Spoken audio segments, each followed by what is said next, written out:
唔好劃走住，大數據分享到呢條短片俾你，證明你係有一定嘅財力。今日小陳帶你睇嘅單位係3135尺，位於沙田九肚山嘅單位，究竟有幾靚？我哋一齊過去望下。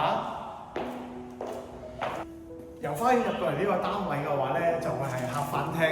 咁咧一體式設計嘅，咁我係目測到咧呢個客飯廳咧最少咧可以容納50至60人左右嘅，一啲都唔覺得逼狹。但另外咧，自設一個中西廚嘅廚房，我哋可以過嚟呢邊望下。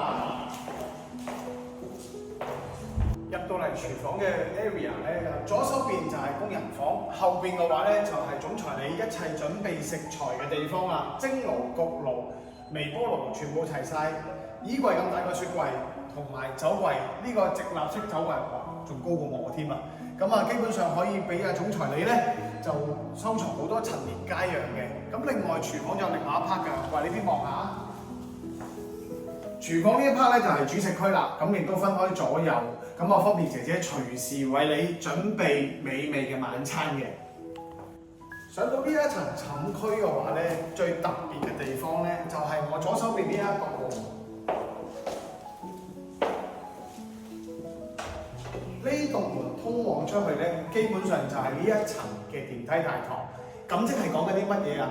如果你屋企有啲行動不便嘅老人家，唔想行樓梯，亦都可以搭 lift 直接入到佢嘅寢間嘅。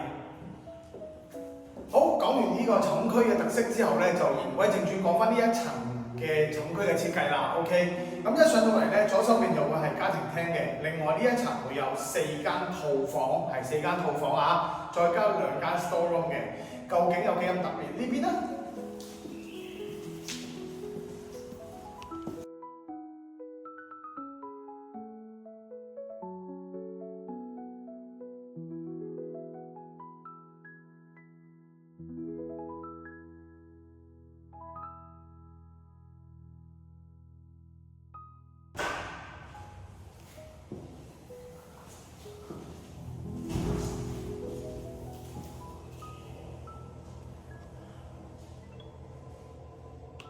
好啦，我哋睇完咁間套房之後咧，就入到嚟最重心嘅主人套房啦。咁入到嚟主人套房嘅話咧，呢一邊咧就會有個洗手間。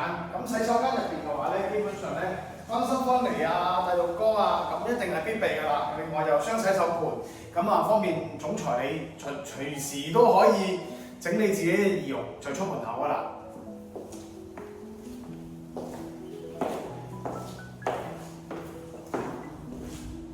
咁啊，睇完我洗手間之後咧，就可以望翻出邊啦。咁啊，呢一度咧，基本上咧都係飽覽翻咧九肚山嘅山景嘅。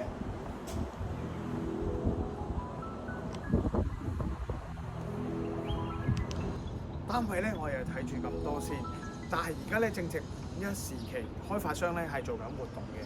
如果想知道有咩優惠嘅話，喺下面留言，小陳會即刻俾資訊你嘅。